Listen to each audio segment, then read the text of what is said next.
Copa America এবং euro শেষ না হতে হতেই শুরু হতে যাচ্ছে গ্রেটেস্ট শো অন আর্থ খ্যাত অলিম্পিকের আসর। উদ্বোধনী অনুষ্ঠান আনুষ্ঠানিকভাবে শুরু হওয়ার আগেই বুধবার থেকে শুরু হচ্ছে প্যারিস অলিম্পিকের ফুটবল যুদ্ধ। ছেলেদের ফুটবল বুধবার থেকে শুরু হলেও মেয়েদের ফুটবল শুরু হবে পরের দিন অর্থাৎ বৃহস্পতিবার থেকে। প্যারিসে হতে যাওয়া এবারের অলিম্পিকের আসরে 32টি খেলায় ইভেন্ট হবে 329টি। এর মধ্যে অন্যতম ছেলে ও মেয়েদের ফুটবল। মেয়েদের থেকে ছেলেদের ফুটবল দল বেশি থাকায় একদিন আগেই শুরু হতে যাচ্ছে ছেলেদের ইভেন্ট। উদ্বোধনী ম্যাচেই মাঠে নামছে অলিম্পিকে 2বার সোনাজয়ী আর্জেন্টিনা, তাদের প্রতিপক্ষ আফ্রিকান দেশ মরক্কো। আরেক ম্যাচে মাঠে নামবে স্পেন, যাদের প্রতিপক্ষ উজবেকিস্তান। প্যারিস অলিম্পিকে ছেলেদের ফুটবলে 4টা গ্রুপ, প্রতি গ্রুপে 4 দল করে মোট দল সংখ্যা 16।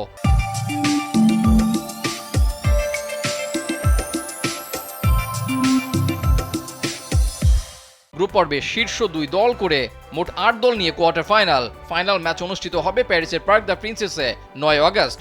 সেমিফাইনালে হারা দলের মধ্যে হবে ব্রোঞ্জ জয়ের লড়াই।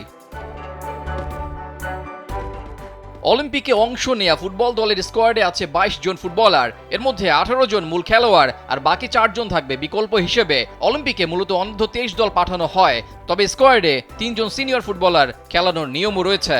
এবারের অলিম্পিকে সবচেয়ে বেশি বয়সী খেলোয়াড় সদ্য কোপা জয়ী সদস্য আর্জেন্টিনার নিকোলাস ওতামেন্দির বর্তমান বয়স 36 বছর, যা আরেক আর্জেন্টাইন ফুটবলার ক্লোদিও এচেভেরির চেয়ে দ্বিগুণ। অন্যদিকে বয়সের দিক থেকে সবচেয়ে কম বয়সী স্পেনের ডিফেন্ডার পাউ কুবার্সি।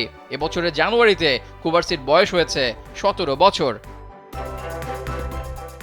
যেহেতু অলিম্পিকের দলে সবাই 23-এর নিচে, তাই এখানে পরিচিত মুখ তেমন দেখা যাবে না, সেটাই স্বাভাবিক। তবে এবারের অলিম্পিকে বেশ কিছু পরিচিত ফুটবলার মাঠ মাতাবেন। তাদের মধ্যে আছেন আর্জেন্টিনার জুলিয়ান আলভারেজ, নিকোলাস ওতামেন্দি ও থিয়াগো আলমাদা, মরক্কোর আশরাফ হাকিমি, মিশরের মোহাম্মদ এল নেনি ও ফ্রান্সের আলেকজান্ডার লাকাজেতে।